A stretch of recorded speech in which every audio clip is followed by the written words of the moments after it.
In the last episode, we broke down the composition of a Muslim funerary ritual. These were the sequential actions that represented the roles and responsibilities of the family. But these physical actions, what purpose did they serve?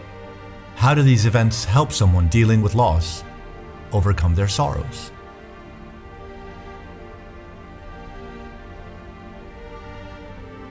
Achieving a physical disconnection. During the first moments of the ritual, critical instances of acknowledgement that spirit and person have left the physical realm are ingrained into the psyche of the mourning family. As explained in part 1, the first event of the ritual is the washing of the body.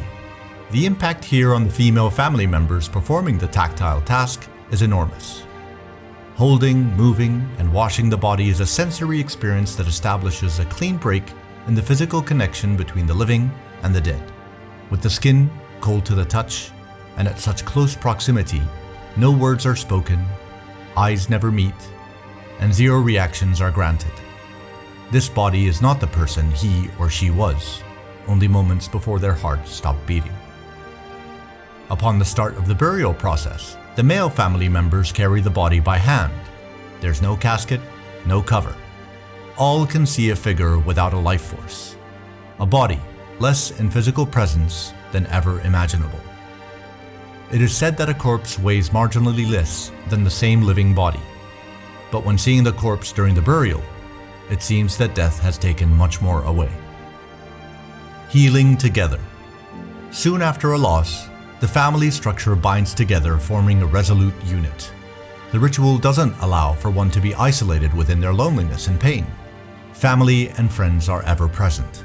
Grieving alone during these 72 hours is not an option, as the support system attempts to keep you in a state of balance. Empathy and sympathy reign supreme. If one is emotional and troubled, they will soon be supported by other family members who are handling the situation in a more controlled manner. Societal recognition. The support of others during the funeral is not limited to those of blood relation or empathetic friendships. No. During the mourning period, all elements of society join in to remind the mourners that their grief is acknowledged. Acquaintances, colleagues, officials, and others share their time and energy with the mourning families to offer benedictions for the deceased, as well as partake in the remembrance of the lost life and the impact it had on society, be it big or small. The condolences also include blessings to the mourners, helping alleviate their spirits, even if only marginally. Physical exhaustion as relief. As people mourn, their thoughts and emotions of grief could run rampant on their health if not checked by some counter-reaction.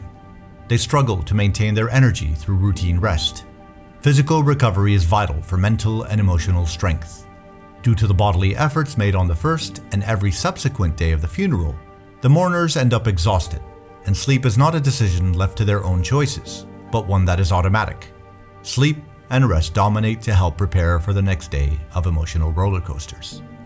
Time changes everything. As a 3-day event, there's a clear beginning and an end to the mourning period, including ample time to accept significant changes to one's state of being, allowing mourners to have a clear date of finality when their lamentations can cease. During this extended period, mourners are exposed to family around them, who are not as impacted or emotionally triggered. Somberness is replaced by seriousness, and followed by small moments of normalcy, and even less, humor. Life is happening around those mourning. As if it's a practice, slowly transitioning a mourner from the moment of loss to the banal demands of everyday existence. We look at these rituals as being accidental, but this would be far from the truth. These actions are clearly calculated to help those process their grief and loss. It is a ritual that links the intensity of one's responsibilities during the mourning period proportionately to their proximity and emotional connection to the deceased. If you're close, then your effort is great and complex, across all beingness, physical, mental, and emotional.